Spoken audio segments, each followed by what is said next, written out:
And I've been predicting 1 million for maybe 2 years now, because all of the factors to catalyze that shift to 1 million are here, right? The previous dull factors for bull runs has been exchanges and their inability to onboard a lot of people quickly because they're bottlenecked. But with ETFs, I think this is the key factor in my theory, is that there is no bottleneck anymore because the ETFs can accumulate any amount at any time because they'll buy on behalf of the users. So you mitigate that retail barrier that kind of stymied previous bull runs. And the matter of the 1 million run is just time. And things can delay it, like crypto heating up, I think will always delay it because people allocate capital. Even serious investors might allocate capital. Like I think Cathie Wood was buying Ethereum Treasury companies, right? All of that has to come back to Bitcoin. And I think all of it will be very violent. I also have another theory called max pain theory. And that is like the most painful outcome for the most people is the most likely outcome. So if we think that Bitcoin volatility is always going to be low, and we just gradually step up to 1 million and to 10 and to dollar parity with sats, that is the best case for the world. Everyone has a long time frame to accumulate. Everyone has time to buy. And I don't think that's going to be the case. And I think a lot of people realize this. If you look at Saylor and Strategy, he's buying anytime. Like it doesn't matter if it's a top. He doesn't care about dips because there is this urgency because the time is running out to buy Bitcoin at these low prices. So we're going to see a fast run up, and gold is a good parallel for what we're likely to experience with Bitcoin. If you look at the picture circulating right now on the internet, there are people lining up, forming queues to buy gold, and gold is at an all-time high. So nobody wants Bitcoin when it's in the low 100Ks, but once we get to like $500,000 per Bitcoin, I think the world's going to wake up, central banks are going to wake up, and nation states are going to start joining the race. And that's when you go to 1 million very quickly and beyond. Right, so I'm very bullish, and I have a very bullish thesis, but I've been kind of mildly bearish for the last maybe 5-6 months, just because I've seen the alts and meme coins running very hot. And just historically, when that happens, we come back down, and this is exactly what we saw. I think there's been a lot of capital flooding the markets with altcoin treasury companies and the like, and I think it's just been a massive distraction. It was always due to overcorrect, and I think that's where we are at now. And Bitcoin usually will come down with everything else when it comes crashing down.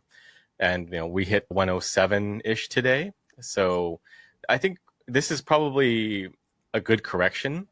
Also, we saw a massive amount of liquidations, also largely due to alt speculation over the past 3 days, maybe.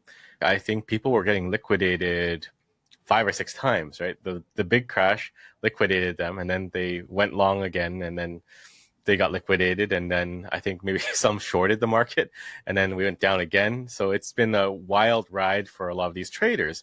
I think when a lot of this capital is flushed out, that's when we have more solid price discovery and sounder footing to go up on. And I think we got a taste of October, early October, and there's still some days left in the month to go. As Bitcoin matures, we're going to see less volatility. And this is a function of, I would say, 2 things. One is the Bitcoin treasury companies, especially Strategy, which has scooped up a large amount, and they are a very consistent, a very reliable buyer and at any price. The second is the ETFs, the Bitcoin spot ETFs, largely IBIT. And they have also proven to be a very reliable source of demand for Bitcoin. And I think with these 2 driving forces, it was always bound to reduce volatility, at least in the near term. But longer term, I just don't see Bitcoin sitting idly in this range or even in the 200,000 range. And I think we're seeing a foreshadowing of this with gold, which is the largest asset on the planet, which has skyrocketed and went up by 50% this year. It would be more like Bitcoin's trying to lull everyone into a false sense of security that they have time to accumulate. But unlike gold, Bitcoin is incredibly scarce and finite. There are only 21 million coins. gold production will ramp up as demand increases, and we will see that.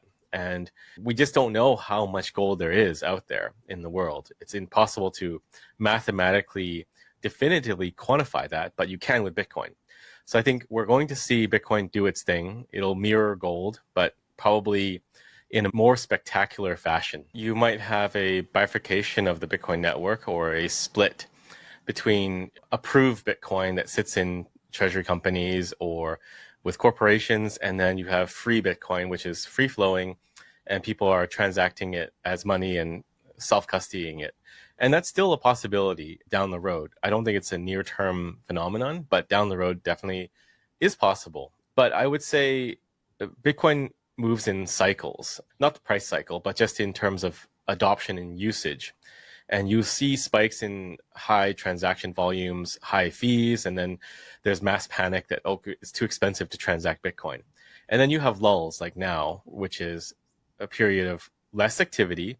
People are not really transacting on chain. And in part, it could be due to other layers of Bitcoin, like Liquid, like Lightning, or just transacting on centralized exchanges and, through custody swap agreements with custodians and whatnot.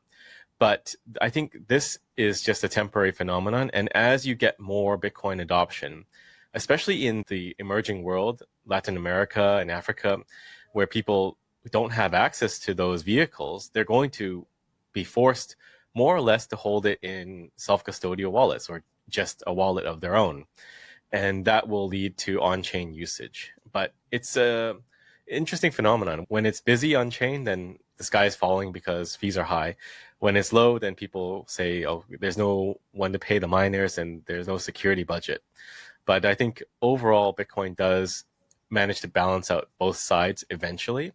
But there is a skewing of Bitcoin development priorities towards layer twos, which I think means we need to make some adjustments to make spam reduction a thing on the main chain too. Because if everyone's working on a layer two, there's not much incentive to transact on the main chain, especially if people are spamming the chain with JPEGs and NFTs. Well, theoretically, it would just be like two prices of Bitcoin. Similar to Argentina, you have the dollar blue, and then you have the other price, the official price, right? So you would probably see a lower Bitcoin price with an ETF and a higher price for free-flowing spot Bitcoin in your wallet. It's difficult to say, but I would say sooner than later. So every day I wake up, I'm expecting we're going to see like 100K Omega candle on the charts, because it's been suppressed for so long. Like, we should probably be at 200,000, I think is a fair market price based on demand. And if you look at inflation, just if you assume inflation, I did a calculation, real inflation is probably 11% or something like that if you base off of eggs. And if you factor in our previous high peak in 2021, we're just keeping up with inflation. So we're kind of tracking M2. We're maybe tracking gold a little bit, but we're nowhere near where we should be in terms of real price discovery happening.